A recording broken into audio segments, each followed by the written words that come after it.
Muy buenas noches, bienvenidos. Somos un grupo de profesionales que compartimos principios comunes y el deseo de ver a un Perú donde prime la igualdad de oportunidades y el respeto por la dignidad humana.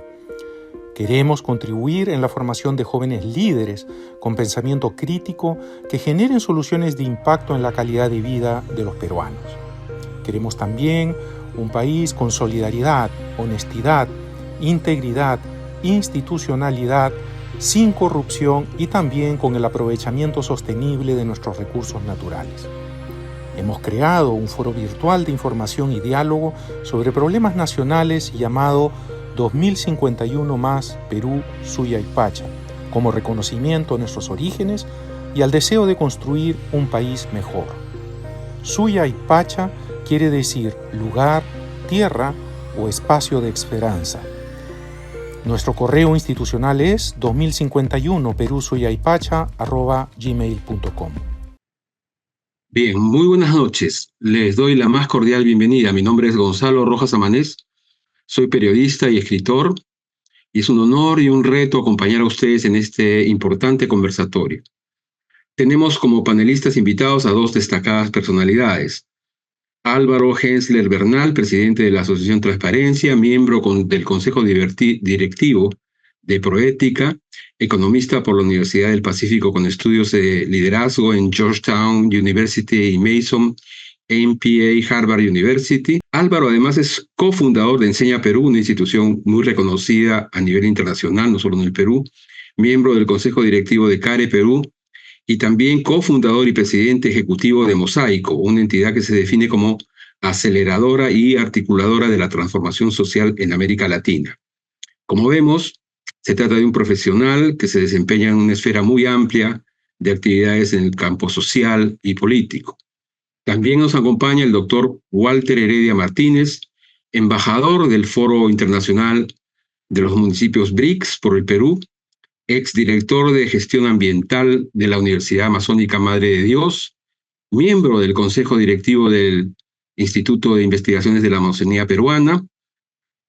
Walter ha sido coordinador nacional del programas del Ministerio de Ambiente, del Ministerio de la Producción, del Ministerio de Vivienda y director de programas de cooperación internacional con el PNUD, con el Banco Mundial, entre otros. En este caso, como vemos, se trata de una personalidad con una amplia experiencia en temas sociales y especialmente ambientales también. Este conversatorio, permítanme explicar cómo va a funcionar. Tendrá una duración de 75 minutos aproximadamente y será segmentado en 3 bloques. En el primero trataremos sobre las causas de la crisis política y sus expresiones más notorias. En el segundo, intentaremos hablar sobre la crisis de liderazgo en el sector político y en el tercero trataremos de analizar la participación y el aporte de los jóvenes. Aislar el tema de los jóvenes del resto de problemas no me parece que sea muy sensato ni nos va a permitir entender las cosas. Tenemos que enmarcarlo dentro de un contexto que nos permite entender. Cada uno de estos temas será tratado durante 7 minutos por cada uno de nuestros panelistas. Cada bloque, entonces, tendrá 14 minutos de duración. Al final de los 3 bloques habrá un espacio de 25 minutos para las preguntas. Para ello, el espacio estará abierto al público en Zoom o en forma directa para que escriban sus preguntas por el chat. También a través de Facebook pueden ustedes dejarnos sus comentarios o preguntas. En lo posible, estas preguntas deben especificar a cuál de los panelistas están dirigidas. Antes de dar la palabra a Álvaro, que seguramente va a tocar el tema con mayor propiedad que yo, y desde luego a Walter, permítaseme una breve reseña histórica. Desde el 2016 en adelante se habla con mucha intensidad en los medios sobre la crisis política y la fragmentación política. Pero los problemas de los partidos políticos no se inician en este siglo, se inician en el año 80, cuando el Perú sale de la dictadura de Velasco y entramos a un sistema político de democracia con elecciones y una constituyente en el 79. El velasquismo fracasó en términos de representar a la sociedad y de crear un sistema político alternativo, ¿no? Y además, esto originó, desde mi punto de vista, muchos de los problemas que vivimos después. Belaúnde convoca en el año 80 a todos los partidos políticos para un régimen que se llamaba de conciliación, pero solamente el Partido Popular Cristiano aceptó formar parte de ese gabinete ministerial. Es interesante el rescate histórico aquí. El fracaso de los partidos tradicionales se hace evidente desde mi punto de vista cuando con el gobierno de Alan García en el año entre el 85 y el 90.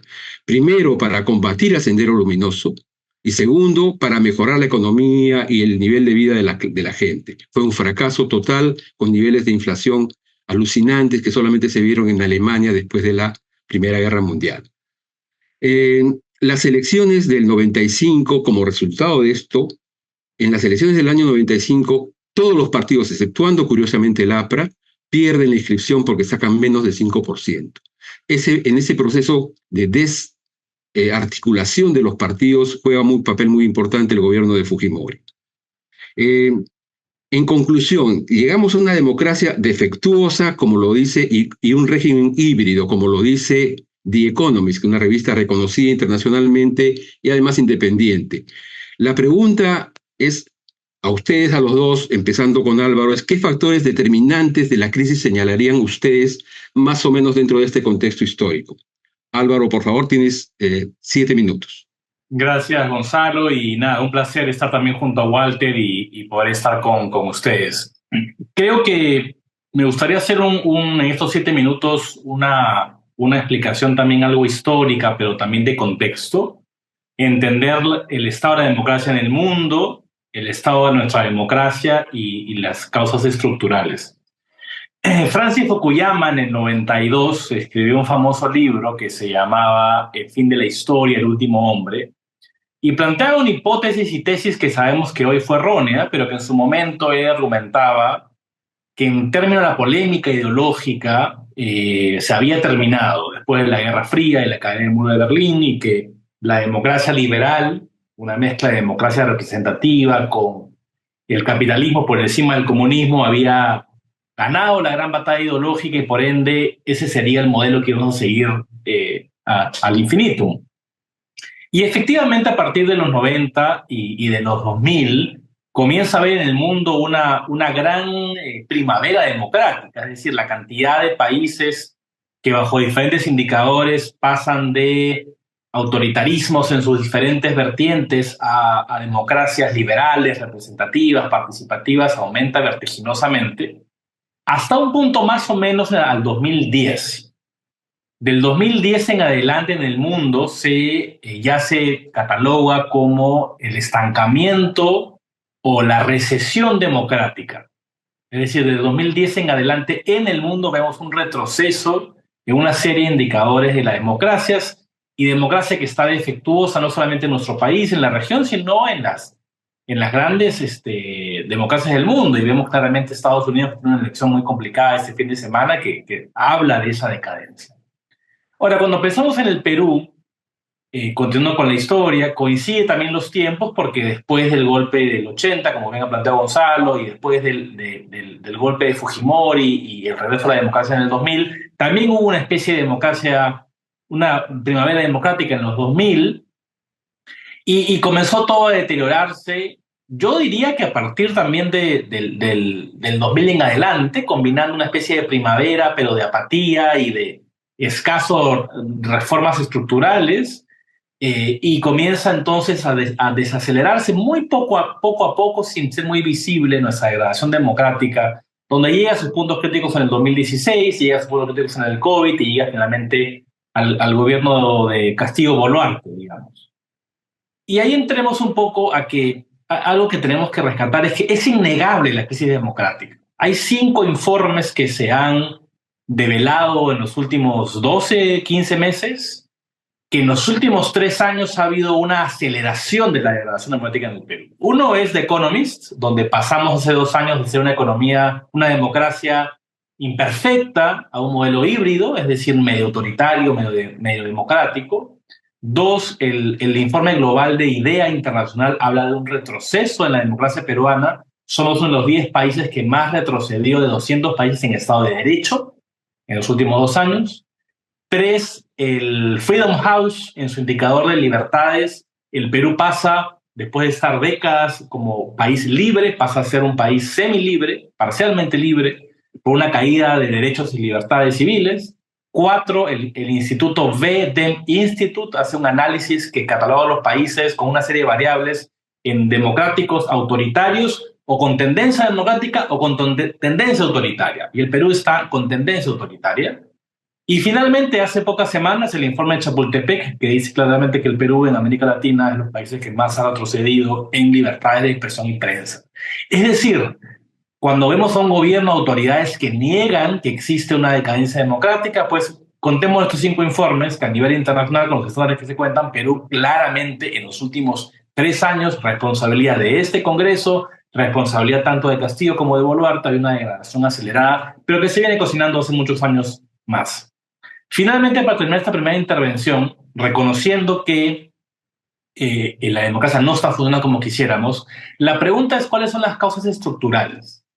En Transparencia, junto a Comunidad Internacional, hace un año venimos impulsando un plan por la democracia. Hemos entrevistado a partidos políticos, sindicatos, gremios empresariales, jóvenes. Hemos estado en eventos en escucha en el sur del Perú. En fin, hemos recogido muchísimas voces de todo el territorio, de los diferentes liderazgos, y estamos consensuando un documento. Y la semana pasada nos juntamos 50 peruanos por debajo de 45 años muy diversos, y estamos consensuando, y un primer consenso son cuáles son las causas estructurales de la decadencia democrática. Y hay 6 causas estructurales, yo lo escribí ayer en mi columna de Perú 21, hay mucha más profundidad, pero solamente para listarlas. Número 1, hay una corrupción sistémica y sistemática en todos los estamentos del Estado, con una peligrosa y acelerada penetración de las economías ilegales del poder. Segundo, hay un exceso de partidos políticos. En los 80, que Gonzalo decía, habían 7, 8 partidos, pero el APRA, PPC, Acción Popular y la izquierda, los 4 tenían el 90% del voto popular. Hoy vamos a tener 50 partidos políticos. Entonces hay demasiados partidos políticos con una lejanía de la representación y de la ciudadanía, y con poca formación ideológica o cívica, ¿no? Hay muchos intereses mercantilistas y particulares, esa es la segunda.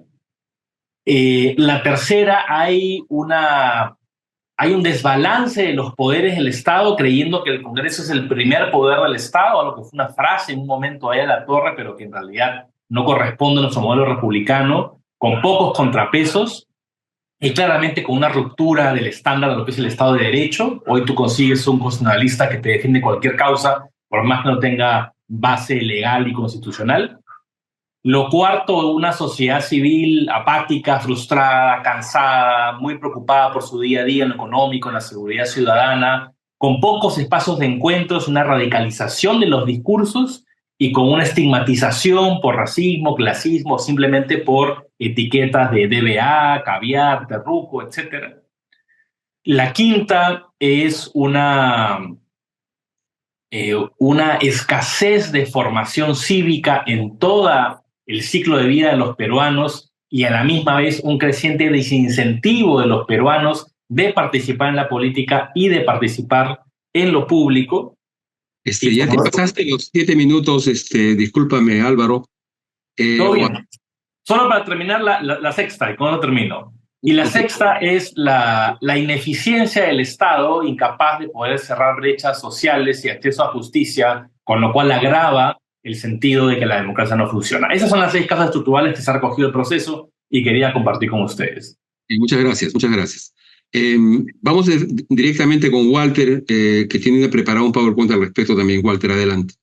Bien, bueno, buenas noches con todos. Gracias a los colegas de Suya y Pacha por esta invitación, a ti, Gonzalo, a Álvaro y a Aurelio. Bueno, quiero ceñirme estrictamente al tiempo, y para eso le agradezco a los dos que me han antecedido, porque me van a ahorrar, sinceramente, parte de la presentación, porque estamos coincidiendo mucho en el análisis. Yo lo primero que quiero presentar es la fotografía, ¿no? Y ahí coincido con lo que acaban de decir, ¿no? De los 5 indicadores internacionales que existen para medir la democracia, yo me he referido a 2 que me parecen los más pertinentes. el índice de la democracia de The Economist, el diario inglés, a través de su unidad de inteligencia, y el índice Van Hanen de democracia también, ¿no? Y los dos, coincido con lo que se acaba de decir, definen pues que el Perú ya ha dejado de ser una democracia y está en transición a ser una autocracia. Es decir, hemos perdido ese nivel de calificación a nivel internacional. El segundo es hacer esta línea de tiempo. Gracias, Gonzalo, por haberme ahorrado la presentación de esta diapositiva. Yo lo único que quiero decir que, como vemos ahí en la diapositiva, hemos vivido en los últimos 40 años o un poquito más 5 crisis políticas, ¿no? La de los años 80, la del régimen de Alberto Fujimori, la crisis política del 2020, donde en 5 días tuvimos un presidente, y la destitución de Pedro Castillo y la actual crisis política. ¿Cuáles son? Es decir, tenemos una democracia en crisis permanente. ¿Y cuáles son las causas comunes, históricamente recurrentes, que han caracterizado esta crisis política? Son las 4 siguientes, ¿no? Siempre ha estado presente la persistencia de la desigualdad social y económica. Ese es el factor estructural, ¿no? Seguimos siendo un país donde no tenemos todas las oportunidades los peruanos, y este es un tema realmente estructural. Otro, la corrupción, que atraviesa nuestro territorio de sur a norte, de este a oeste, atraviesa todo el cuerpo social y el Estado. La inestabilidad y fragilidad institucional del Estado, pero también de la sociedad civil. No tenemos instituciones sólidas, las instituciones aparecen, desaparecen, hay un cambio permanente en quienes la dirigen, es un tejido social absolutamente débil. Y cuarto, siempre la sociedad civil ha estado activa, ha protestado, se ha manifestado. Y eso ha sido un elemento también común en las crisis políticas. Son las variables comunes, ¿no? Muy bien. ¿Y cuáles son las causas de la crisis presente?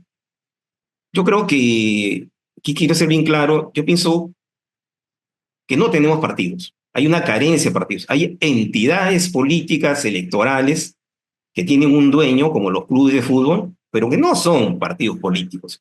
No hay ideología, no hay programa, no hay militante, no hay organización partidaria. Y además a eso se suma la fragmentación política. Tenemos como 30 postulantes, entes políticos que postulan en las elecciones. Otro, reiterado, histórico y presente hoy más que nunca, la corrupción que se ha exacerbado. No tenemos líderes, ni a nivel nacional ni a nivel regional. Los que somos de una generación ya mayor, vivimos la época en que realmente habían líderes en los partidos políticos, en todos los frentes, de derecha a izquierda, líderes con formación política, con ideología, con programa. Hoy día hay oportunistas en la clase política, no hay líderes.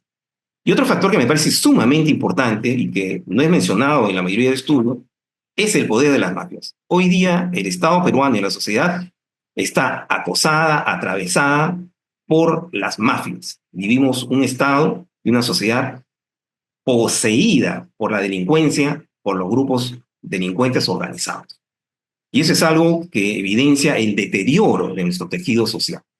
Muy importante, y eso tiene que ver con el narcotráfico, del cual se habla poco, y que está muy presente en la economía y en la política del país, y con el lavado de activos. El otro tema es también la fragilidad de las instituciones, lo acabo de decir, la desconfianza. La gente no cree en las instituciones. Cuando uno escucha a un político hablar en la televisión, sabe que está mintiendo. La gente no cree. O sea, se han deslegitimado el Poder Judicial, el Poder Legislativo sobre todo, y por supuesto muchísimo más el Poder Ejecutivo. Y nuevamente también las inequidades económicas, ¿no? No podemos hablar de una crisis como tal, pero la gente no tiene empleo, el costo de vida sigue subiendo, y realmente la gente, la mayoría del pueblo, sufre esta situación económica. Muy bien. Ahora, es importante, uno de los males endémicos de nuestro país es el centralismo. Miramos al Perú desde Lima, como si Lima fuera el Perú, y eso es totalmente falso. Y es importante mirar a las regiones. Y por eso, quien está aquí compartiendo con ustedes, vive pues en una de las regiones más hermosas y ricas del país, que es Madre de Dios. Soy parte de la Macro Sur, soy parte de la Macro Región Amazónica, y es importante leer desde las regiones, y no solamente desde la capital, cuál es la situación de la democracia. Y ustedes ven ahí en el cuadro, uno, que nuestra población mayoritariamente piensa, siente que esta democracia no sirve. Este régimen político No les sirve para su educación, para su salud, para su empleo. No les sirve esta democracia. Y si algo no sirve, lógicamente, uno lo tiene que desechar. Luego tenemos también esto. Miren, aquí se ve claramente que hay una división muy fuerte entre si queremos un régimen, apostamos por un régimen democrático o preferimos un régimen democrático. Y ustedes ven que está dividida la región en la macro sur, ¿no? Y finalmente, en este punto, el tema de las tendencias autoritarias, ¿no? Ustedes ven ahí que a nivel nacional, hoy en día hay una gran cantidad de peruanos que apuesta por un líder que sea autoritario, ¿no? Que tenga un gran poder. Y lo mismo se manifiesta en la región sur, pero no solamente en el sur, también en muchas regiones del país. Ahora, ¿qué explica esta situación? ¿Será pues que esta región ha sido siempre considerada la mancha india, excluida, marginada del progreso y del desarrollo? ¿Será porque los peruanos de esta región no valen como los peruanos de Lima? Si muere un puneño, un ayacuchano, no es lo mismo que muera una persona en Surco, en Miraflores, en San Isidro. Eso está contundentemente demostrado en los últimos tiempos. Entonces, tenemos pues una valoración distinta de acuerdo a nuestras realidades. Y eso creo que marca mucho lo que es la situación actual de esta democracia, y he resumido los factores, digamos, que son claves para entender esta situación tan lamentable y tan crítica de la democracia. Termino diciendo que todos los datos que he presentado tienen fuentes que con todo gusto las puedo compartir. No, Gracias. muy bien, muchas gracias. Estás exactamente en tu tiempo. Yo quiero además coincidir, aunque yo provengo de otras canteras que las de Álvaro, y que Walter quizá, aunque yo soy arequipeño, en que el valor de la vida en el Perú, y eso es una cosa fundamental en la Constitución que no se cumple, y el valor de la vida humana no es igual para todos en el Perú. El año pasado mueren 27 mineros en una mina formal en Arequipa, y no hay comisión investigadora del Congreso, no hay prensa que vaya a hacer el reportaje, no hay la Sociedad Nacional de Energía, Minas y Petróleo que vaya a averiguar. Nadie se preocupa del tema salvo la prensa extranjera que ha informado al respecto. ¿Qué pasa cuando ese mismo suceso ocurre en una discoteca en Lima? Películas especiales, etcétera. Entonces, creo que y coincido, pero en el tema político hay que aislar el tema político también para verlo en su propia especificidad, porque si no todo lo convertimos en economía y en temas sociales. Me parece que es muy importante el análisis estrictamente político también, sin negar lo que ustedes dicen con respecto al tema social, que me parece además una condición que todos estamos viendo y que muchas veces los políticos no hacen nada. Yo quiero agregar una fuente más para la conversación, porque también yo consulté un análisis muy importante del International Crisis Group que se llama Conflictividad Perpetua, una ruta hacia la estabilidad del Perú, informe de América Latina en el año de febrero de este año. Este informe, que es muy detallado y es una institución muy respetada en el mundo, que hace este tipo de análisis con gran minuciosidad, señala, con respecto al sur, por ejemplo, que las elecciones locales, sobre todo en el sur, son dominadas por movimientos regionales y candidatos independientes. Están dominadas no por partidos limeños. Y sin embargo, estos partidos, que además se suponen más cercanos a la población, y sin embargo, son tan débiles o más que los homólogos nacionales. Hay una crisis de representación también en el sur. Las elecciones regionales, los candidatos independientes en las regionales obtuvieron el 50% de los gobiernos regionales y distritales y provinciales. Una de las cosas que señala con toda claridad el International Crisis Group es que no existen puentes o mecanismos de articulación entre las grandes estructuras partidistas y las bases locales. La pregunta que quiero hacerle a Álvaro y desde luego también a Walter es cómo crear esos puentes, cómo esos quizás nuevos accesos. Aquí entramos un poco al tema de la discusión de esta reunión, y es qué papel puede jugar no solo la juventud, sino las nuevas tecnologías. Ya no se necesita partidos con locales propios de pronto, ya no se necesitan probablemente algunos mecanismos que eran tradicionales del siglo pasado. Pero cómo cambiar la forma de hacer política para aportar en la resolución de todos estos problemas. Álvaro, tienes 7 minutos. Sí. Efectivamente, cuando uno va... Yo conté 6 causas estructurales que se parecen muchísimo a las que Walter ha expuesto, que además, dicho sea de paso, nuestro proceso recoge no solamente la opinión urbano-rural del Perú, sino implica 16 espacios de escucha en las regiones del país y espacios con mucho énfasis en las regiones más olvidadas y donde la democracia está más degradada, que básicamente es la selva y el sur peruano. Y efectivamente los partidos políticos, que son el vehículo natural de la democracia representativa en el mundo, son los que están en crisis, ¿no? Y están en crisis en el mundo, no solamente en el Perú. En el Perú es un poco más grave en relación a otros países. Y ahí lo que ha pasado es que si bien los partidos políticos, junto con las universidades, son de las instituciones más antiguas de la humanidad, son bastantes más antiguas que los hospitales, las escuelas, las empresas, no han tenido un proceso de modernización. Tanto ellos como la legislación que posibilita a los partidos políticos. Por poner un ejemplo, se han ampliado mucho la cantidad de partidos políticos y transparencia, nosotros conversamos con todos los partidos políticos, los que están en el Congreso y los nuevos, y a veces son ridículas los pedidos que se hacen a los partidos para existir, ¿no? Que tenga un local con el símbolo en tanta cantidad de provincias y que el local esté abierto de 9 a 6 de la tarde, ¿no? Claro, en alguna época donde había una vida partidaria, digamos, cotidiana y había políticos de carrera, existe, pero aquellos que hacen vida partidaria saben que eso es en las noches y los fines de semana. ¿Y cuál es la necesidad de tener las puertas abiertas del partido como una exigencia, ¿no? Cuando hoy hay elementos virtuales y tecnología, ¿no? Hay muy pocos ejemplos en el mundo de partidos políticos que han intentado hacer una transformación en su institucionalidad y conectarse más con la ciudadanía. Con lo cual hay una tarea pendiente en cómo repensar los partidos políticos que en realidad deberían ser la bisagra entre la cosa pública y política de la ciudadanía, ¿no? Por eso es que es una democracia representativa, ¿no?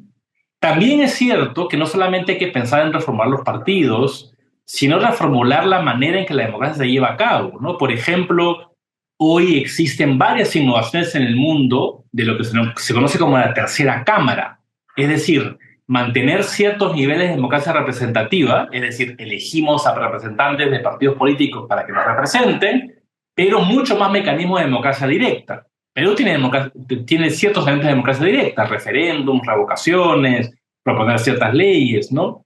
Hay países que han abierto una tercera cámara, han hecho pilotos. ¿Qué es una tercera cámara? Tienes una cámara de diputados, que son tus representantes territoriales, tus senadores, que son, digamos, los más maduros, y la tercera cámara es que se elige por sorteo a ciudadanos que van a pertenecer a esta cámara por un año. No tienen la capacidad de legislar, o sea, de construir leyes, pero sí tienen la capacidad de vetar leyes del Senado, de los diputados, y tienen capacidad de ajustar leyes, ¿no? Entonces, comienzan a aparecer en esta degradación o recesión de política mundial mecanismos diferentes, tanto para reformar los partidos como para tener elementos de democracia mucho más directos. Y un comentario final.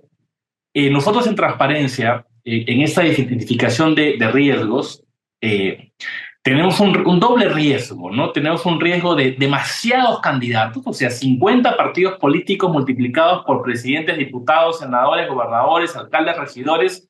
Vamos a tener 200.000 peruanos que van a estar candidatando algo y la confusión para el ciudadano. Y lo segundo, todo el tema de antecedentes penales, de violadores, mochasueldos, economías ilegales, en fin, mucha gente que entra a la política para hacerse de su beneficio personal. Entonces, hemos creado en Transparencia un primer prototipo y los queremos desarrollar con mucha fuerza para el 2026, algo que hemos llamado Radar Tolerancia Cero, que básicamente hemos agarrado 17 bases de datos públicas del Estado y utilizando data e inteligencia artificial solamente con el DNI de la persona, utilizar toda esta información y a partir de imágenes visuales simples y de manera natural, dar a la ciudadanía la visibilidad de aquellas candidaturas que no tienen los mínimos de idoneidad y de dignidad para ejercer la cosa política y pública. Hace 2 semanas presentaron el primer demo, fue muy interesante, utilizando inteligencia artificial. Hicimos el ejemplo de los 130 congresistas con las 17 bases de datos y lo que se puede lograr a nivel masivo es visibilizar aquellas candidaturas que no le hacen bien al país y darle esa información al ciudadano de manera prematura y que pueda obtener un voto mejor informado. Entonces, ese tipo de cosas ayudan a darle más poder a la ciudadanía, darle más acceso a información.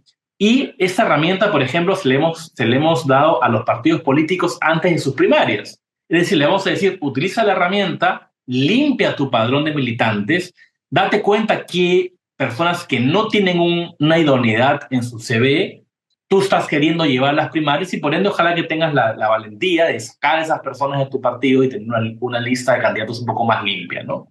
Pues nada, creo que esta discusión de los partidos políticos y la democracia con las nuevas tecnologías y con la modernidad nos permite comenzar a repensar la democracia, pero claro, es una discusión de la próxima década, no solamente de las próximas elecciones. Ok, gracias. Antes de seguir con Walter, yo coincido también en que hay un problema serio en cuanto a la confianza en el sistema democrático. Esta institución que les he citado del Crisis Group ha evaluado que el 3% de los peruanos confían en los partidos, solo el 3%, menos del 3%. 91% está insatisfecho con la democracia. O sea, es indudable que se requieren 30 partidos, por lo menos van a competir en 2026. Es indudable que estamos ante un problema urgente y creo que ahí coincidimos todos, ¿no? Walter, adelante, por favor. Tienes 7 minutos. Sí, bueno, en este segundo bloque, donde tenemos que hablar un poco de los caminos, las alternativas, los puentes, bueno, yo creo que antes de plantear las alternativas, tenemos que entender bien la naturaleza de esta crisis. Porque si no tenemos claro el diagnóstico, las alternativas podrán ser variadas y muy interesantes, pero de repente no las que necesitamos. Y es importante entender que esta es una crisis más que política, es una crisis de la sociedad. Es una crisis social. Y para eso yo me remito a 3 intelectuales de la ciencia política, fundadores de la sociología y la ciencia política, porque me parece pertinente que entendamos cómo la naturaleza de esta crisis. Y esto, por ejemplo, para Durkheim, sociólogo francés, la calificaría como una anomia social. Es decir, es una sociedad donde los valores y las normas han perdido su relevancia, su vigencia. No pasa nada. Cualquier roba, mata, viola, no pasa nada. Mentir se ha estandarizado, se ha normalizado. Según Max Weber, alemán, él lo denominaría como el decantamiento del mundo o de la sociedad. Es decir, son crisis sociopolíticas donde las instituciones tradicionales y la forma de autoridad pierden total legitimidad. Lo que acabas de decir, Gonzalo. La gente no cree en los partidos, no cree en la democracia. Es una crisis social, ¿no? Pero la definición que me parece más completa, más holística, es la de Gramsci. Porque creo que es realmente la sociedad peruana está viviendo una crisis orgánica. Es una situación, ojo, estamos hablando de más de 40 años, en que la clase dominante pierde su capacidad para gobernar, lo que Gramsci llama la hegemonía, para gobernar de manera efectiva y mantener el consenso. Es lo que él, en una metáfora clásica que conocemos, decía, ¿no? El viejo mundo se muere, el nuevo tarda en aparecer, y en ese claroscuro surgen los monstruos. ¿Cuántos monstruos? No voy a enumerarlos, sería una lista muy larga. Tenemos hoy día en nuestra vida política, verdaderos monstruos, personajes bizarros, exacerbados, es decir, eso es. Entonces vivimos un momento en que la sociedad tiene una profunda crisis social que se manifiesta en todos los ámbitos. Muy bien, pero vamos a hablar de las alternativas. Creo que las alternativas las podemos enumerar en lo que estamos viendo en la diapositiva. Necesitamos reformas institucionales, eso está claro. Las instituciones democráticas, los poderes, tienen que ser reformados. Otro es el combate decisivo, agresivo a la corrupción que atraviesa toda nuestra sociedad. Otro es sacar a nuestra población de la inacción. Necesitamos que la ciudadanía reaccione, participe. Y un tema fundamental es erradicar a las mafias en el poder y en la sociedad. Las mafias están hoy en todas partes, en todos los campos, en la educación, en la salud, no solamente en la política. Entonces tenemos que erradicar las mafias. El otro factor es generar esos puentes, esos espacios de diálogo y reconciliación. Las narrativas de confrontación no sirven. Queremos crear narrativas de construcción, de consensos. Pero para que haya paz necesitamos justicia. Y finalmente, para mí, la más importante es la construcción de los actores políticos válidos. Reitero lo que dije hace un momento. Una democracia se sustenta sobre partidos políticos. Hoy en día no hay partidos políticos. Yo creo que la piedra angular para salir de la crisis es esa. Una cosa es tener la caja de herramientas y otra contar con el técnico. Podemos tener una lista muy interesante de todo lo que tenemos que hacer para salir de la crisis. Pero el tema es, ¿quién lo va a hacer? ¿Quién lo va a implementar? Y si no contamos con el sujeto, el actor político, para que la realice e implemente, esto queda en un discurso bonito, en un análisis académico, pero no pasa nada. Entonces, la construcción del sujeto político del cambio, en mi opinión, es la clave, la llave, la piedra angular para salir de la crisis. Los nombres pueden ser distintos, partido, movimiento, frente o coalición, pero esa es la tarea que tenemos todos los que estamos hoy presentes en este webinar, jóvenes, no tan jóvenes, máster jóvenes, pero ese es el reto. Ya no podemos estar mirando de costado a la política, como los comentaristas deportivos, ¿no? Que hablan de fútbol, otros los hinchas que desde la tribuna, pero ¿dónde está el equipo? ¿Quién está jugando en la cancha? Ese es el punto. Bueno, también se nos había pedido experiencias referentes. Como ustedes saben, nuestros países más pares al Perú son Ecuador y Bolivia. Sin embargo, son países que están sumidos en crisis tan similares que no serían un buen referente como para buscar alternativas. Pero si vemos cuáles son las democracias más fuertes y viables en nuestro continente, vemos que son Uruguay, Chile y Costa Rica, que por eso tienen los índices de desarrollo humano más elevados. ¿Y cuál es el factor diferencial y común de estas experiencias? Es que tienen partidos sólidos y tienen gobiernos de coalición. En Uruguay, el Frente Amplio ha hecho lo que es hoy día Uruguay. No solo, también ha cogobernado, por supuesto. En Chile, el Partido Socialista, que ha formado coaliciones, pero su presencia histórica ha hecho lo que Chile es hoy. Y en Costa Rica, el Partido de Liberación Nacional y el Partido de Unidad Social Cristiana. Debo decir que todos estos partidos tienen una orientación de izquierda, socialista o progresista. Y estos partidos, estas fuerzas son las que han llevado al nivel de desarrollo. Entonces, se construye democracia con partidos. Si no hay partidos, todo este discurso de alternativas puede ser académico, interesante, pero no camina. Y tenemos que caminar dirigiendo todas nuestras fuerzas y energías al tema central. Lo que Maquiavelo diría, el príncipe. Si quieren, digamos nosotros, el buen príncipe. Pero sin príncipe, no hay reinado. Y yo creo que ahí está el tema fundamental. Gracias. Vamos a seguir con el tema. En realidad, uno de los retos que tenemos como país es reconstruir el orden político peruano, ¿no es cierto? Yo no participo de la idea de que eso se haga desde una vertiente solamente. Creo que como es, y como lo dice también muchos de los analistas internacionales que han visto la política peruana, se requiere un sistema donde haya un sistema de diálogo, una vocación por el diálogo entre todos los partidos, sean de derecha o de izquierda, para lograr un nivel de acuerdo para poder resolver el tema político. Esto, la institución esta que les decía, la International Crisis Group, sugiere que se haga a partir de un grupo de apoyo internacional, que no sería pues la OEA probablemente, pero sí podría ser representantes de otros países, que en un momento dado vamos a necesitar hacerlo, me parece inevitable. Y me parece que ahí la reestructuración política no puede partir solamente de un sector político, sino tiene que tratar de integrar a todos como dice muy bien Walter también, con un criterio conciliador, no un criterio beligerante, ¿no es cierto? Eh, pero vuelvo al tema que me parece importante. ¿Cómo puede ser la participación de la juventud? Porque cuando hablamos de tecnologías, de nuevas tecnologías, de aplicaciones, estamos hablando de aplicaciones tecnológicas que ahora los jóvenes manejan como con gran facilidad. Obviamente que también lo puede manejar cualquier otra persona. No hay necesidad de ser joven para manejar una app, un aplicativo, ¿no? Pero es obvio que los jóvenes tienen mejor facilidad para entrar porque no viene con una carga anterior de prejuicio tecnológico, digámoslo así. Entonces, yo pienso que la tecnología, en muchos sentidos, Álvaro, ha sido fundamental para el cambio social, en muchas realidades económicas, y que ha determinado guerras y ha determinado cambios sociales drásticos y dramáticos.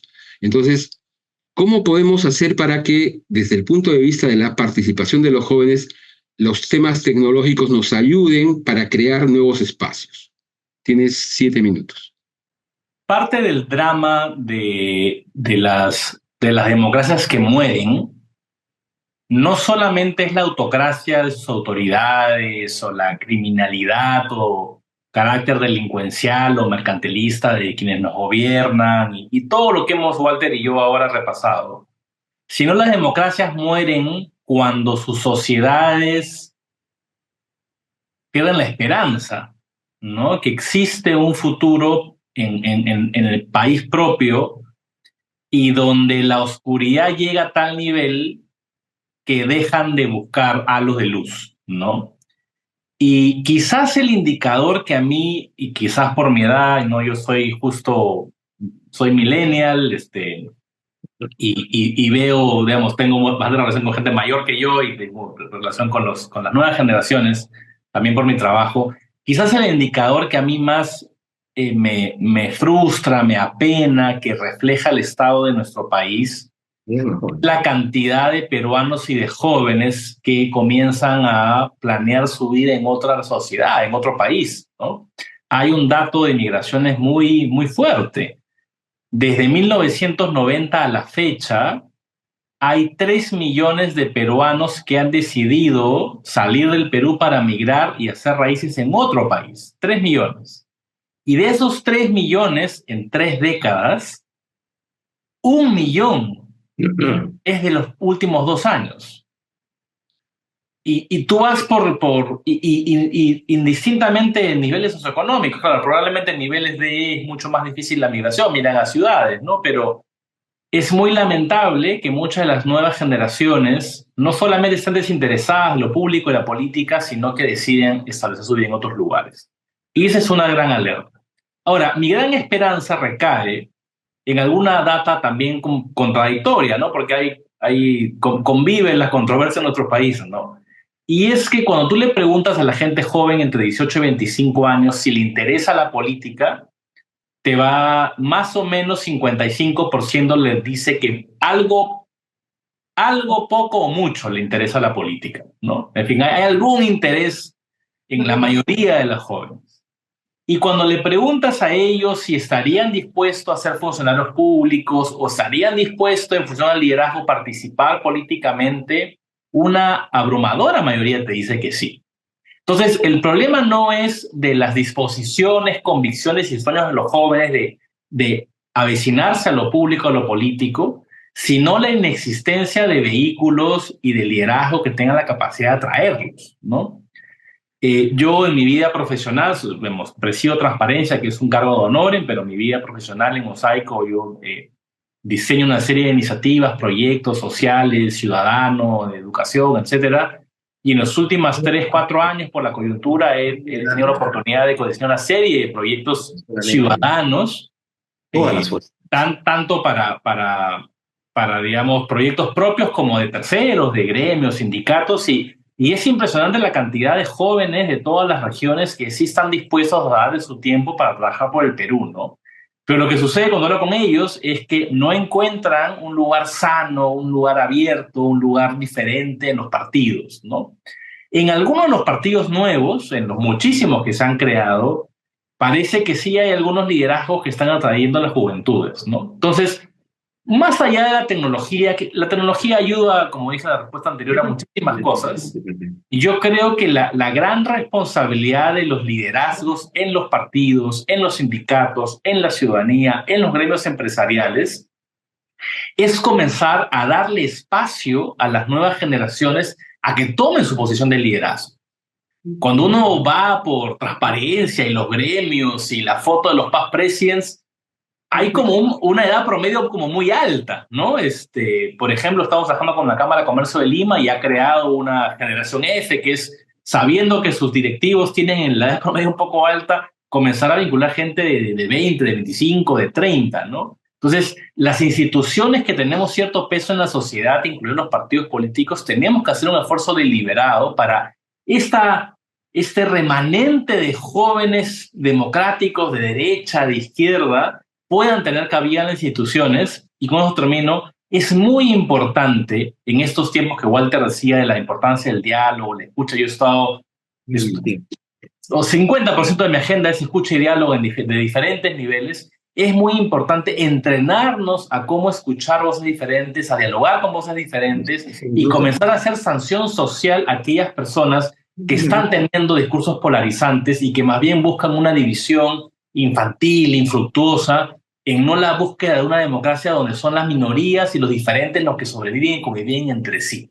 Y eso es algo que hemos perdido y que lamentablemente redes sociales y los programas de televisión acentúan esa polarización, pero es necesario sancionar moralmente esos comportamientos y comenzar a crecer estos espacios como este, que más bien brindan un espacio plural, diferente, distinto, de conversación, de escucha, de intercambio. Muy bien, muchas gracias.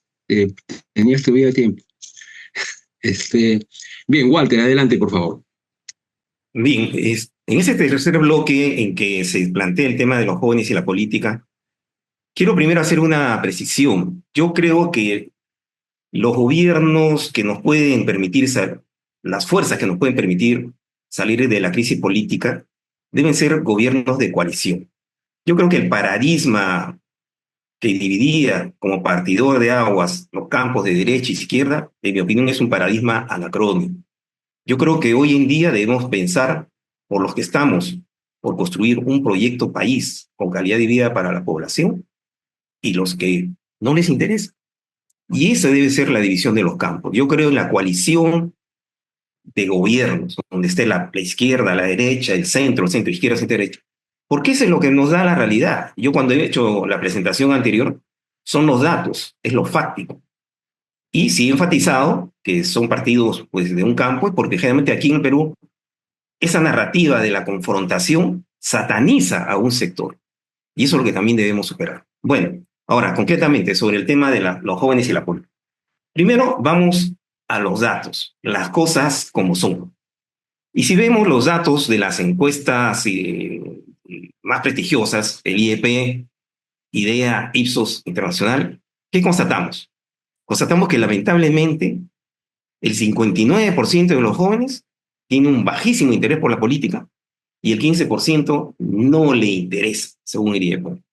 Solamente un 15% de los jóvenes muestra un interés activo en la política y ratifica, más bien lo incrementa. 59% presenta un bajo interés y 26%. Es decir, tenemos más del 75% o más del 80% de nuestros jóvenes que no les interesa la política. Hablar de política para ellos es perder tiempo. Por eso, no sé cuántos jóvenes estarán escuchando ahora, pero felicito porque ellos pertenecen a ese 15 o 13% a los que sí les interesa la política. Ahora, eso no es responsabilidad de esta generación, es responsabilidad de las generaciones como la nuestra y de todo ese proceso político que se dio, que castró, que mutiló de lo que es la política a nuestros jóvenes. Pero esa es la realidad. Entonces, si esa es la realidad, ¿qué debemos hacer? Porque hay que atendernos a los datos de la realidad.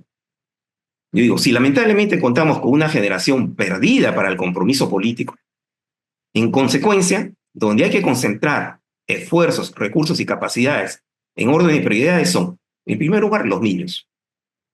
Hoy en día, los países que han dado un salto económico, social, se concentran en los niños. Vean ustedes, busquen en las plataformas científicas dónde están concentrados y les enseñan lo que es la educación cívica, el amor, los valores por su país. Y los adolescentes. Los adolescentes todavía están en un terreno que todavía, pienso yo, podríamos recoger. Y ese 15% de jóvenes, también dediquémosles el esfuerzo, pero seamos conscientes, solamente es el 15%. No desperdiciemos recursos, energías, porque esa generación no va a responder. Ellos quieren ser empresarios, viajar fuera del país. Bueno, es legítimo. Para eso fueron educados. Bueno, y los adultos mayores. ¿Por qué? Porque nuestra generación es una generación que vivió épocas icónicas de la vida política y que nos dieron grandes enseñanzas. Nosotros hemos vivido un gobierno militar, hemos vivido la época del terrorismo, hemos vivido toda la época de las crisis políticas, hemos vivido la época en que teníamos líderes políticos con formación ideológica, con programa, con partidos de verdad, de izquierda, de derecha, de centro. Eso no lo han vivido nuestros jóvenes. La generación a la que pertenece Álvaro, lamentablemente, no ha pertenecido a eso. No es culpa de ellos. Por eso a mí me parece también un poco facilista, bueno, no quiero decir de todos, ¿no? Pero que digamos, no, ahora quien tiene que salvar al país son los jóvenes. Tremenda mochila que le damos. Y nosotros, que fuimos los que en gran parte contribuimos a que el Perú esté así, nos vamos tranquilos a nuestras casas y estamos en nuestra zona de confort, ¿no? Yo creo, como hoy demuestra en el mundo, nuevamente vamos a la data, a los hechos. Hoy en el mundo, los líderes políticos y los movimientos políticos están constituidos por adultos y adultos mayores. Veamos las edades de los presidentes de Estados Unidos, de China, de India, de Francia, de Brasil, por favor, de la base 50 para arriba. Yo creo que nuestra generación tiene mucho que aportar. No deberíamos renunciar al rol que nos toca, porque si bien en la otra época Víctor Raúl decía, los jóvenes al poder y los viejos a la tumba, bueno, pero eso fue pues, a principios del siglo pasado, señores. Ya los tiempos cambiaron. Ahora la esperanza de vida es mayor. La tecnología nos permite muchas cosas que antes no podíamos hacer. Bueno, ¿y qué podemos hacer? Desarrollar la educación cívica con alto contenido de historia y política. No teníamos cursos de educación cívica. ¿Quién nos enseña nuestra historia? ¿Quién nos enseña lo que es la política, pero la política de verdad? Nadie. Entonces, ¿cómo le vamos a pedir a los jóvenes que hablen de eso? Segundo, implementar plataformas digitales educativas y redes. Quiero decir que este es un elemento, una herramienta fundamental. Y podemos utilizarla de N formas, desde los reels, los webinars, etcétera, etcétera. La estamos usando.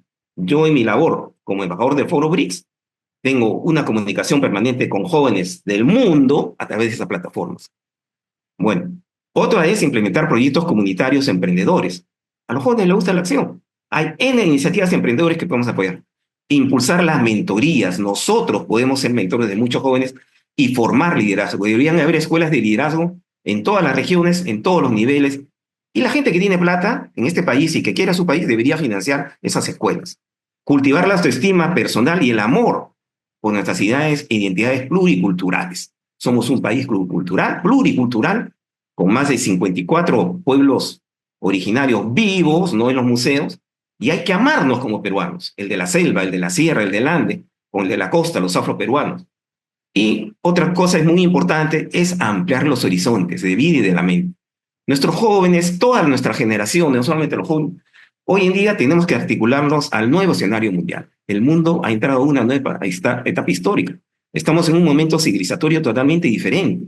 Hoy en día hablamos de un mundo multipolar, ¿no? Que genera oportunidades en los campos de la ciencia, la cultura, la educación.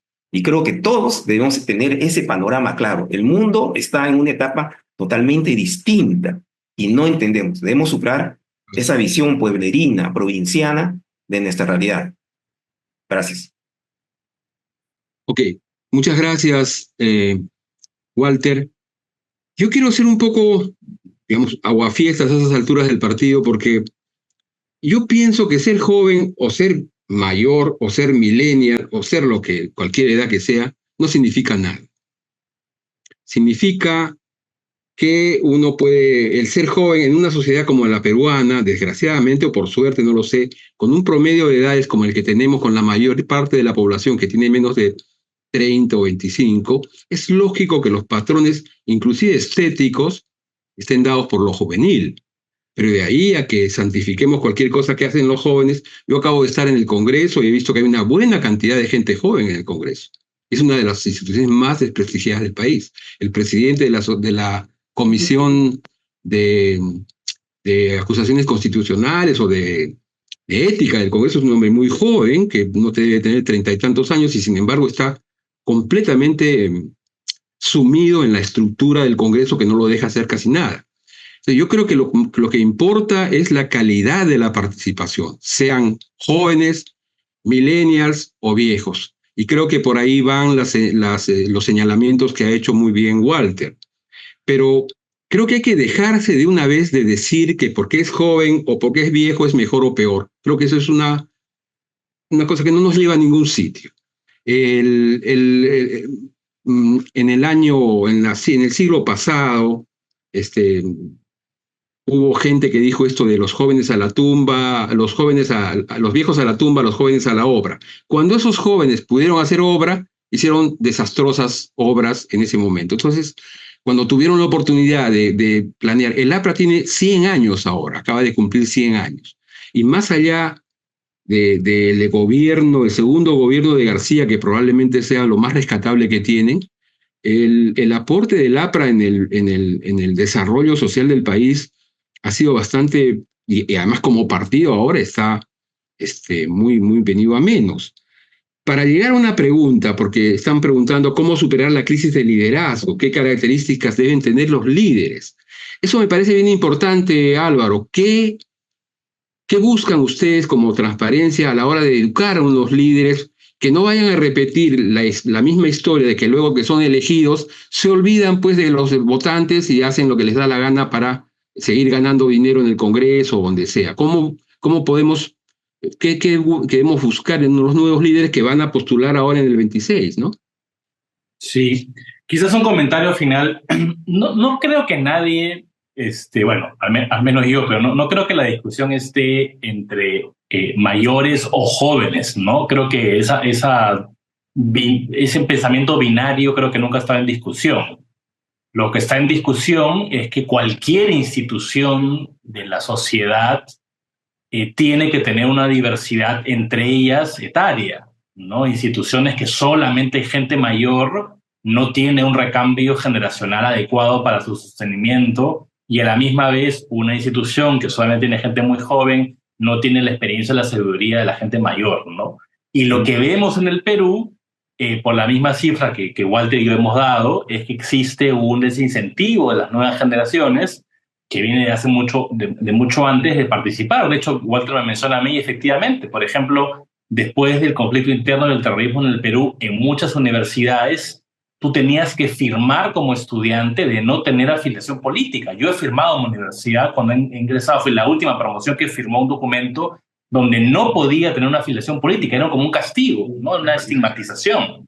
Sí. Y esa es mi generación, por ejemplo, ¿no? Entonces, hay un tema que resolver ahí claramente.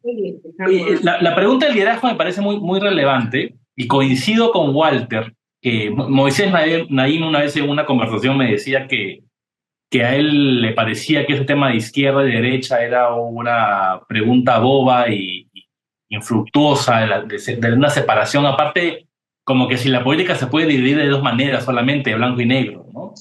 Y que claramente yo hoy, si bien puedo yo tener un pensamiento ideológico definido, sí coincido con Walter que hoy no son tiempos, sí son tiempos de tener una claridad ideológica de qué es lo que tú crees y lo que promueves. Pero yo creo que hoy, independientemente de mi posición, me importa poco si las nuevas autoridades son progresistas, conservadoras, liberales, izquierda, derecha.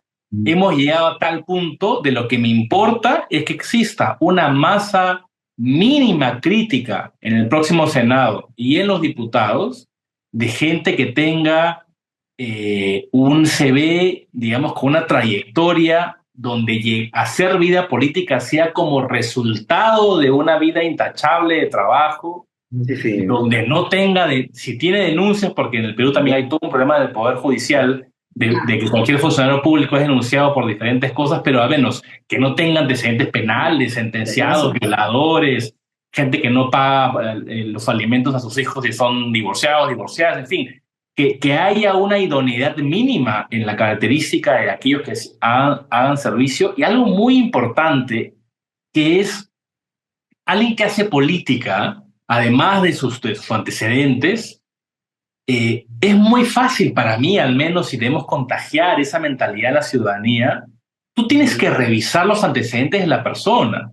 No, si una persona ha hecho voluntariado, ha militado en un partido, ha trabajado en esta organización, en fin, tiene una trayectoria donde tú ves que hay una coherencia en que busca el servicio público, además de sus claros intereses personales que todos tenemos, pues hay una coherencia y se le puede creer que puede aspirar a una posición de representación, ¿no? Entonces, para mí en la próxima elección bajan muchísimo mis criterios ideológicos, partidarios.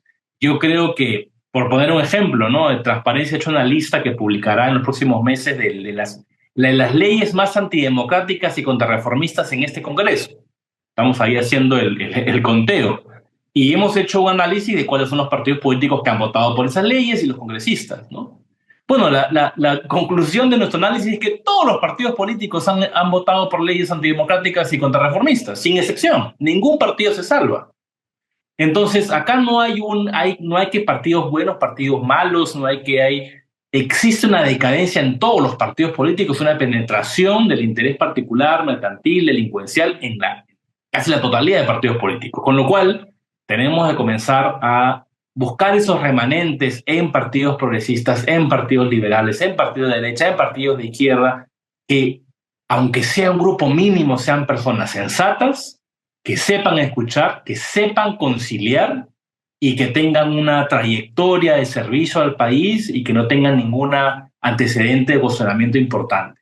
Y algo bien importante, con eso termino, creo que algo que ha sido un cáncer desde el 2016 en adelante, es que los partidos políticos están obsesionados con ganar una elección, pero no gobernar un país. Y eso es muy diferente.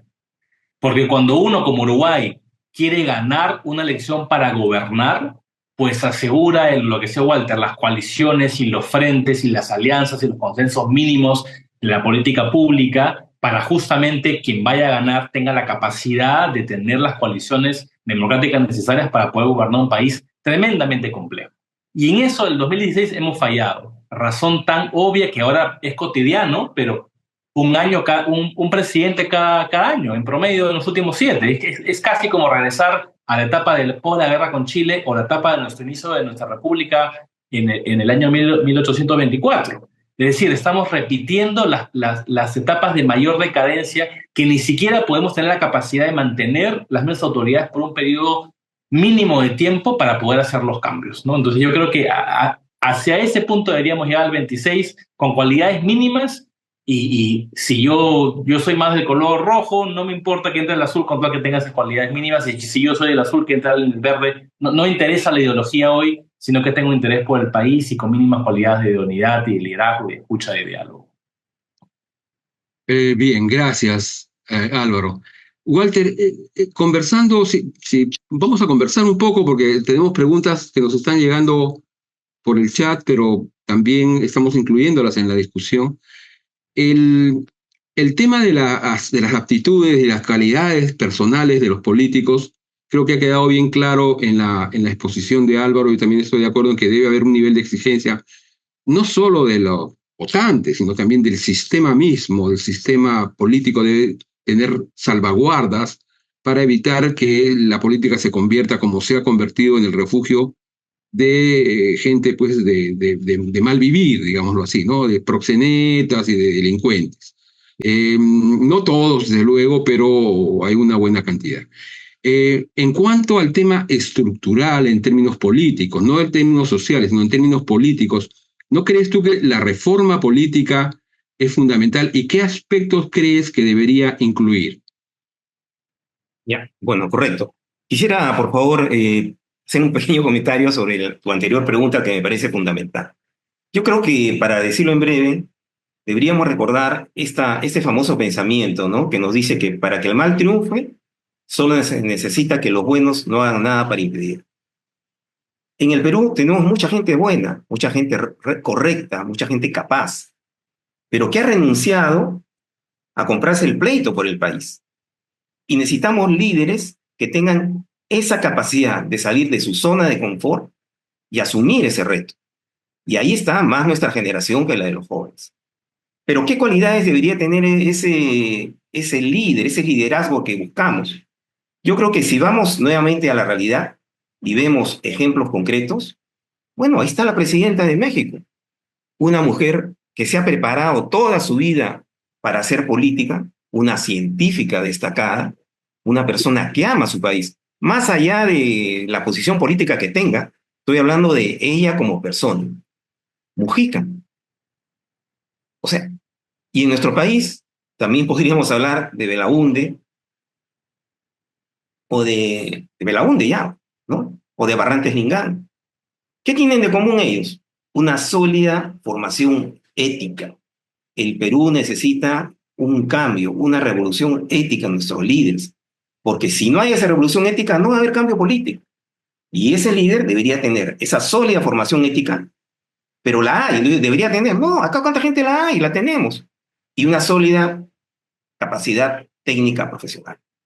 Tenemos esos líderes, tienen que salir a la cancha y asumir ese reto. Ahora, yo creo que también es muy importante la reforma de las instituciones políticas. Por ejemplo, un elemento fundamental es que se ha roto el equilibrio de poderes, ¿no? Hoy en día, quien gobierna es el Congreso. Tenemos un ejecutivo inoperante.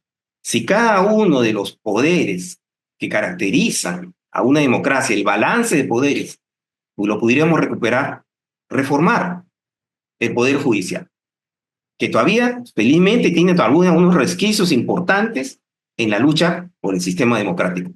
Pero reformar el Poder Judicial, hacer que el Congreso, el Legislativo, no se salga de sus competencias. Y que yo pienso que algo que nos ha hecho también mucho daño es este régimen presidencialista, ¿no? Que en el fondo es una manera de promover el caudillismo. Entonces, eso también debe cambiarse. Entonces, yo pienso que, ¿cómo vamos a combatir la corrupción, la delincuencia, si nuestros poderes no están sólidamente establecidos, no solamente consolidados? Pero nuevamente, vuelvo al punto, el factor humano es el fundamental. El Perú tiene muchas leyes, muchas propuestas muy interesantes, pero necesitamos al hombre, a la gente. Y repito, existen en el Perú muchos peruanos idóneos, capaces, con calidad humana y calidad profesional, que deberíamos asumir ese reto. Pero también sabes que, Álvaro, necesitamos mirar, yo insisto en este punto, si el Perú hoy, si nosotros como los peruanos hoy día no vemos lo que está aconteciendo en el orden internacional y todos los cambios que se están dando, estamos trabajando con paradigmas mentales obsoletos, anacrónicos, que no nos van a llevar a nada. Si queremos construir un país, tenemos que mirar el orden mundial, porque hoy día el orden mundial nos da grandes lecciones, nos da grandes oportunidades, ciertamente grandes retos. La inauguración del puerto de Chancay en unas pocas semanas va a cambiar la historia económica y política, la historia económica y comercial del Perú. Y no solamente es un hecho económico, eso se va a constituir un hecho social y cultural muy importante. Y no es lo único. Hay muchos elementos que van a sumarse a ese cambio. Y los peruanos no estamos preparados para ello. No le damos la importancia, no vemos la magnitud de lo que eso implica. Yo creo que ahí todos, jóvenes, hombres, mujeres, adultos mayores, deberíamos abrir nuestra mente y darnos cuenta de la oportunidad que tenemos y saberla aprovechar para dar un salto importante, no solamente en términos políticos, sino económicos, pero sobre todo culturales y educativos. Bien, creo que estamos llegando al final de esta presentación. Si quiere añadir algo, Álvaro, antes de que terminemos. Yo creo que hemos pasado por encima el tema, porque hay una serie de círculos viciosos que no se han roto y que se tienen que romper, que van desde el transfugismo, que genera desconfianza en los líderes políticos y que profundiza la crisis, y también la polarización tan grave que vivimos, ¿no?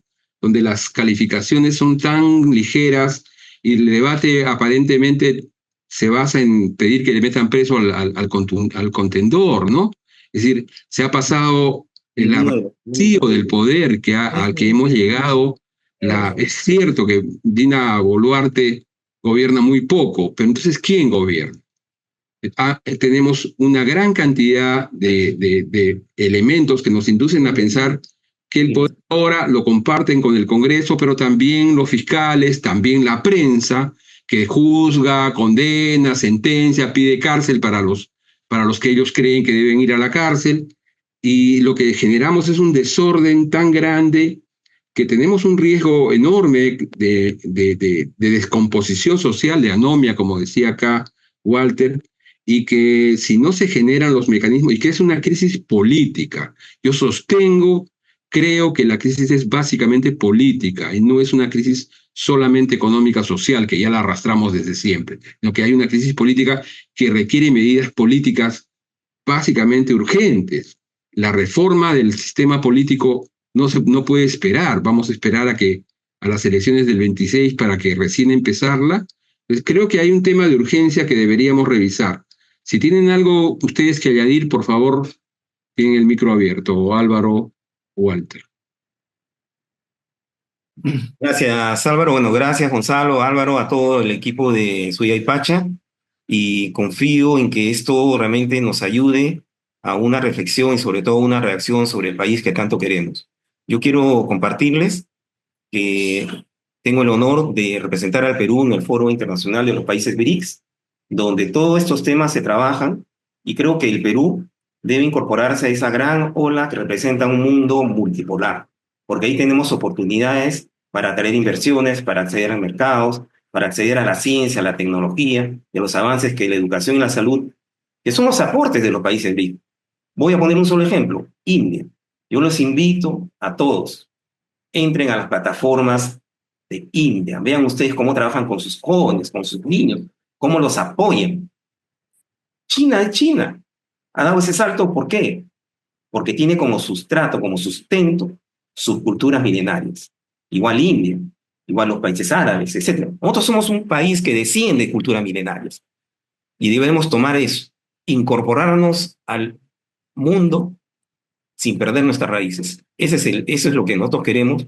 Y humildemente, yo invito a los que quieran sumarse a esta manera de articular el Perú, a esta gran alianza internacional que nos brinda oportunidades pensando desde Perú, no como Perú, sin perder nuestra identidad, que se sumen a este esfuerzo. Muchas gracias a todos ustedes. Gracias, Suyaypacha. Una cosa muy corta. Desde que estoy en el Consejo Colectivo de Transparencia y asumí hace ya año y medio, a la misma vez que me trato de enterar más de la coyuntura política actual, también he regresado a mis cursos favoritos de la universidad, que es Historia. Y he tenido la oportunidad de volverme muy amigo de Carmen McEvoy, una historiadora que todos reconocemos y queremos. Y me he pasado mucho tiempo estudiando historia del Perú, ¿no? Y cuando uno analiza nuestros diferentes dramas en toda nuestra historia, uno se encuentra vez tras vez que salimos de las crisis porque remanentes de peruanos, patriotas, democráticos, no perdieron la esperanza y perseveraron en buscar maneras diferentes de salir. A veces nos demoramos mucho en salir. La reconstrucción, por ejemplo, de la guerra por Chile tomó mucho más tiempo de lo que debió tomar, guerras entre caudillos. La batalla de Ayacucho, por ejemplo, que estábamos por celebrar, fue una victoria impensada. La batalla de Junín, que debimos celebrar bien hace algunas semanas, entre otras cosas la vencimos porque algunos desobedecieron, digamos, una orden que en realidad era ya porque sentíamos que perdíamos la guerra, la batalla. Pues creo que este es un llamado a quienes están en este espacio, y también un llamado a mí mismo, en medio de la oscuridad y lo difícil que es la situación, de abrazar dos realidades, ¿no? Uno, no va a pasar nada en el corto plazo para que esto cambie significativamente. Es decir, tenemos un reto de la próxima década, ¿no?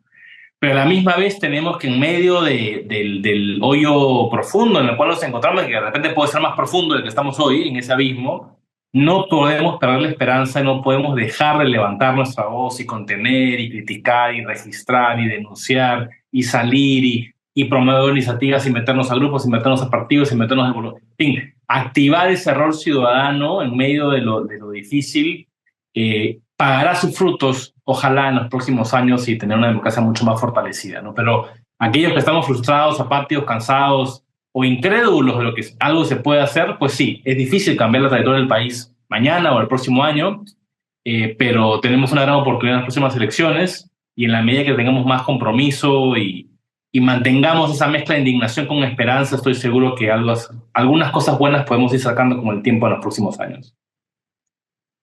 Sí, por cierto. Muchas gracias, Álvaro. Muchas gracias, Walter.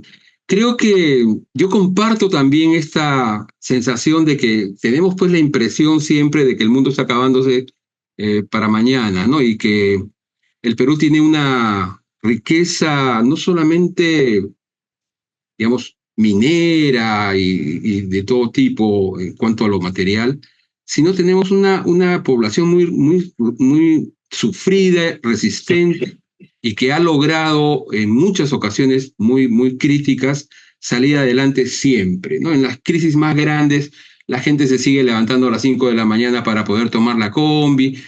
Yo sí creo que eso es así, pero también creo que justamente esa responsabilidad a los que queremos pensar un poco las cosas independientemente, el sentido de urgencia no lo debemos perder. Y con respecto a lo que decía Walter de los BRICS, yo me van a permitir un publi-reportaje acá, un publi cherry, porque este libro que se llama Perú-China lo acabamos de publicar en CIMADE. Es un libro que recoge, no sé si dónde está la cámara, acá está. Y que en el icono que ven ahí se mezcla lo mochica con los guerreros estos famosos de terracota, ¿no? No es el chifa con la Inca Kola, ¿no? No, porque la Inca Kola no es China, pues. Pero sí, por ejemplo, hay un acápite completo sobre el puerto de Chancay, sobre los BRICS, sobre la relación con China. Y yo también creo, con Walter, estoy completamente de acuerdo en que China es lo que se viene, ¿no? Tenemos que negociar y tenemos que tener una relación con China en la que nosotros podamos aprovechar. Nos necesitan porque nosotros producimos cobre, somos el segundo productor de cobre del mundo, y China solo produce el 8% del cobre que necesita. China necesita el cobre y nos necesita a nosotros, necesita el puerto de Chancay por eso también. Entonces, aunque por ahí no va a salir cobre ciertamente. Pero creo que estas conversaciones las debemos repetir más adelante. Antes de terminar, quiero agradecer a todos los presentes, a los que han participado en este evento, a ustedes por su atención, a todos los que han entrado al Zoom, por sus preguntas y por su interés. A los fundadores de 2051 Supaypacha, a los panelistas, desde luego. Quedan muchas interrogantes y tareas pendientes en el camino de forjar una salida a esta enorme crisis política. La indiferencia no solo ante la política y los políticos, sino ante las crudas realidades, los graves problemas y carencias que enfrentan grandes sectores de nuestra población, no solo agravan la crisis, sino que también la crean, la cobijan de alguna manera. No podemos seguir siendo indiferentes. Ese es un llamado no solamente a los jóvenes. Muchos de nosotros hemos visto la política por encima del hombro y hemos pensado que la política era una actividad que solamente se veía una actividad menor o que no era digna de nosotros, profesionales de otras redes, de otras áreas, ¿no? Creo que ese es un error muy grave que sí admito nuestra generación ha cometido, algunos de nuestra generación. Pero no se trata solamente de participación, sino de la calidad de la participación, como se ha visto, de diversos sectores, no solo de los jóvenes, ¿no? Y aquí yo quiero resaltar la vocación de servicio que convierte, para que la política no sea un toma y daca, ni sea una actividad vil. Al contrario, la política debería ser la más digna y la más noble, y donde vayan los mejores, ¿no?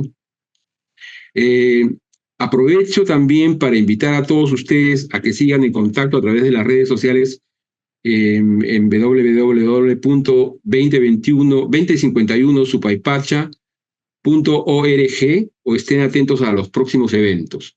Si desean participar en estas iniciativas, pueden contactarse a través del correo o los enlaces respectivos. La grabación de esta sesión estará pronto disponible en el canal de YouTube y en Facebook. Nuevamente, muchas gracias a todos y hasta una próxima oportunidad. Un abrazo, gracias.